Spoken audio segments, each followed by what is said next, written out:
It was probably working. It didn't go out. It works. I'm sorry. It works. The AC unit works, but it's leaking. Just like the guy said, it will probably leak.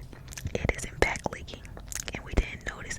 So it could have started leaking as soon as he fixed it. We don't know, but we realized maybe like a week and a half after he fixed it that it was leaking. So the AC unit is leaking, and then one of the room fans and lights have stopped working. So there is clearly an electrical system problem going on in this building.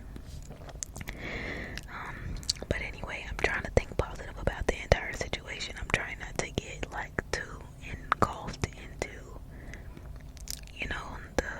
the situational stuff. Like it's at this point, it's irrelevant to me. We did reach out to the property manager slash owner. There were some issues with that, but I'm not gonna go into it. At this point, I'm just trying to stay positive. I'm trying to stay positive and just really spiritually, I was thinking to myself, how did our frequency even lead us to this area?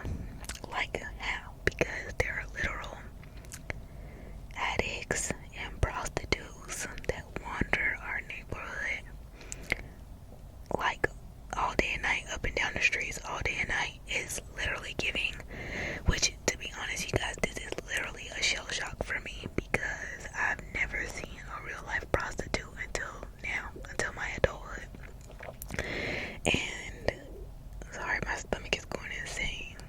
Literally, this is the first time in my life I've seen a real life prostitute, and it's kind of disturbing. Not kind of, it is disturbing. And like seeing addicts, so many of them in one space, is very disturbing. It's giving very much, I think Figueroa Street is in LA.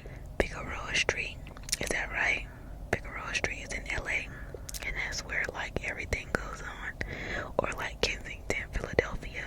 I've watched a podcast on Kensington, Philadelphia, and that's where like all of the addicts hang out. You guys, it is so scary.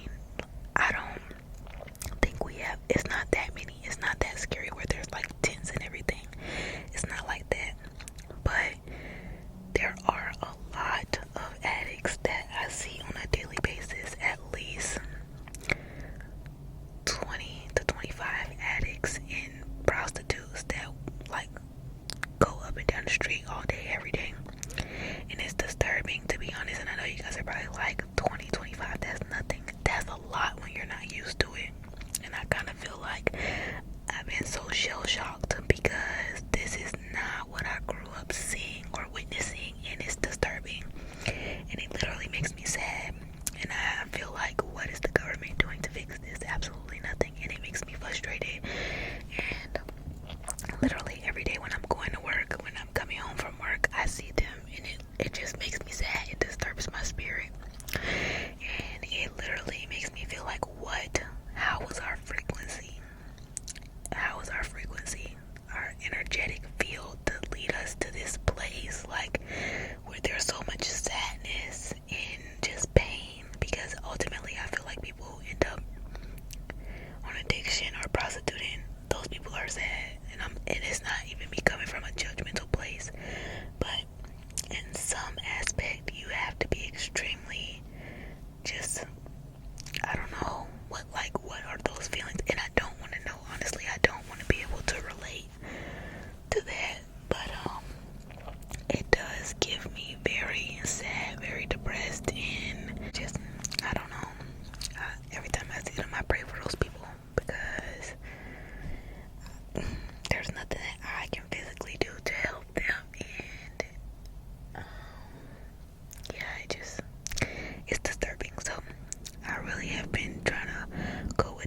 is disturbing to me, and I don't ever want to get so, I don't know if it's called numb. Like, what is the word when you kind of don't even see it anymore? Like numb. I don't ever want to get numb to seeing stuff like that, because it's not normal. It's not normal to see someone sleeping on the concrete or sleeping at the bus stop, not because they're drunk, but because they literally don't have a place to stay. That is disturbing to me. So I just been trying to show gratitude, because my situation could be a lot worse. We have lights, we have